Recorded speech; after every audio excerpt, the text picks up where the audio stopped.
मैं अब नहीं बचूंगा। मेरे बच्चों से कहना कि मैं तुम्हें बहुत प्यार करता था। मुझे मार के समंदर में डाल दिया जाएगा। मेरी कब्र नहीं होगी, इसलिए तुम मेरे लिए वैसे ही दुआ कर दिया करना।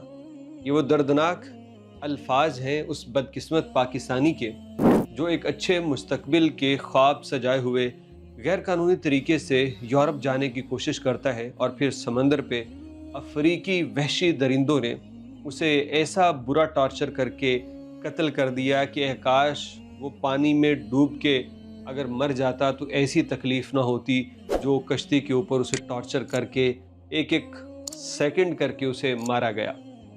मंडी बहाउद्दीन, गुजरात, खारियाँ, ये इलाके वो हैं जिनके मुतालिक ख़बरें आती रहती हैं कि यहाँ से लोग यूरोप जाने के लिए गैर कानूनी तरीके इस्तेमाल करते हैं। अभी मराकश के करीब एक कश्ती इसी साल के अंदर, ये नया वाक़या है, वहाँ डूबी है, जिसके अंदर तकरीबन 40 से ज़्यादा पाकिस्तानी उस कश्ती के अंदर मारे गए हैं।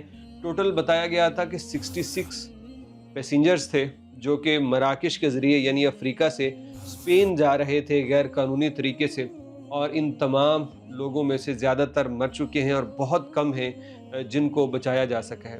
पहले ये खबरें आईं कि ये लोग कश्ती डूब जाने की वजह से मारे गए, लेकिन फिर गुजरात के एक गांव में जब यहाँ पे कत्ल हो जाने वाले 3 अफराद के जो रिश्तेदार थे, उन्होंने अखबारात और मीडिया को बताया कि ये बिल्कुल झूठ है कि कश्ती डूब जाने की वजह से लोग मर गए, बल्कि हकीकत ये है कि एजेंटों ने उन्हें और ज़्यादा पैसे के लालच में टॉर्चर कर कर के जान से मार दिया।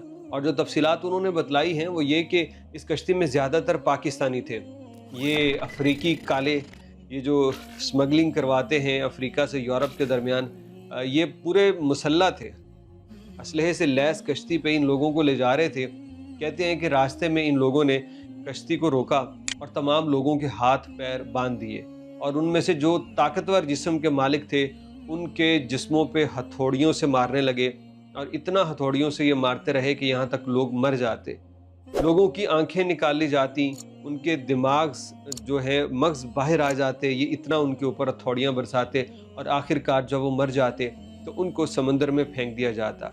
ये बताया है उन पाकिस्तानियों ने जो इस बदकिस्मत कश्ती के अंदर 13 दिन के बाद आखिरकार बच गए।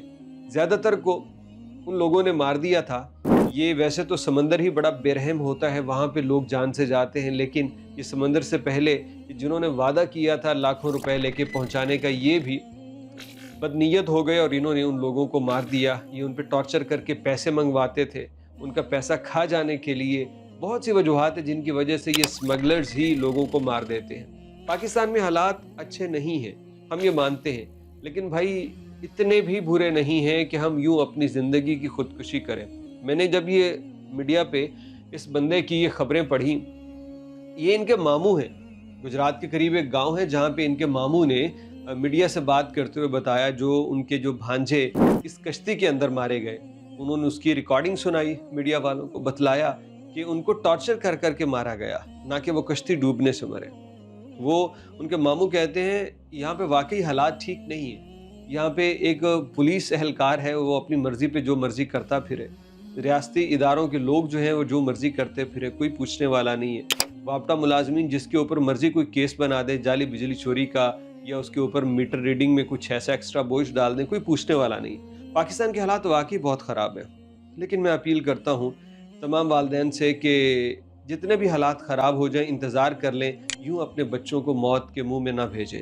इनमें से कई ऐसे लोग थे जो मुत्तहिदा अरब अमारात के अंदर अच्छी खासी नौकरियों पे थे, लेकिन वो छोड़ के पाकिस्तान आए और यूरोप जाने के चक्कर में मारे गए। खुदारा यूरोप जैसे भयानक ख्वाब को अपनी आंखों से निकालिए। वो जो लोग चले गए वो चले गए।